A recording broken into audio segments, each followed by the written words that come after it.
Hello बच्चों, good morning. ये आज की वर्कशीट विषय है सामाजिक विज्ञान। वर्कशीट नंबर 32, डेट है 8 फरवरी। कक्षा 7 की वर्कशीट है। आज की वर्कशीट का टॉपिक इस वर्ष से अनुराग। प्यारे विद्यार्थियों, कक्षा 6 में हमने पढ़ा था कि इतिहास सिर्फ राजा रानियों की कहानियों का अध्ययन ही नहीं बल्कि इतिहास में आम जन स्मारकों, साहित्य के इतिहास को भी पढ़ाते हैं।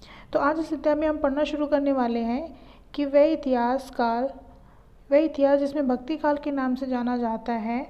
हम यह पता लगाने की कोशिश करेंगे कि इस समय संतों, लेखकों, नारियों व विभिन्न जाति धर्म के लोगों का जीवन कैसा था।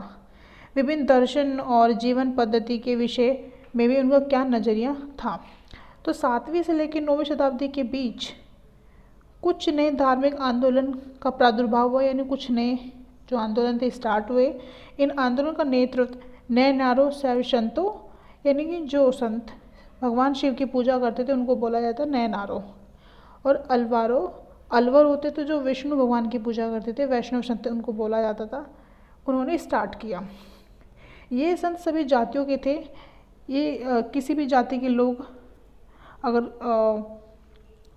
भगवान शिव की पूजा कर रहे हैं तो उसे नैनार बोलेंगे, भगवान विष्णु की पूजा कर रहे हैं तो उसको बोलेंगे अलवार।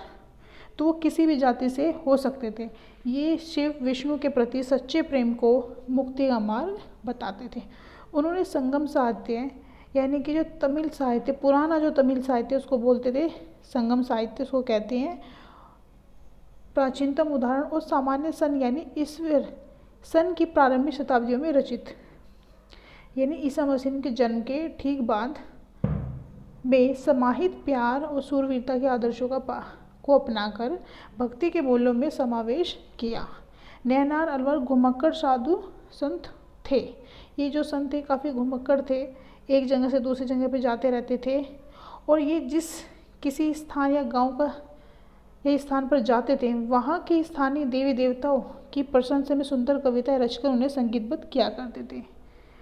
तो भक्ति साहित्य के उत्तर से दक्षिण नहीं है, ये दक्षिण से उत्तर की ओर आने से के संदर्भ में एक प्रसिद्ध कहावत कही जाती है, भक्ति द्राविड़ी उपजी लाए रामानंद। अर्थात इसका मीनिंग हो जाए कि भक्ति का उदय दक्षिण भारत में हुआ है, उसे रामानंद जो कि संत थे उत्तर भारत में लेकर गए। अब नैनार कितने थे? ये भगवान शिव के उपासक थे, इनकी संख्या थी 63। अलवार थे वो विष्णु के उपासक थे, इनकी संख्या थी 12।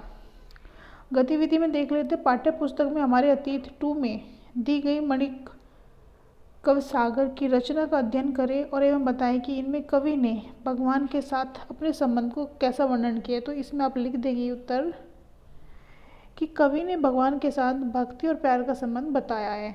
भगवान के प्यार ने उन्हें सभी बंधनों से मुक्त कर दिया है, मोह माया जन्म मरण के भय से मुक्त कर दिया। तो इसमें सभी बच्चे आंसर लिख लेंगे।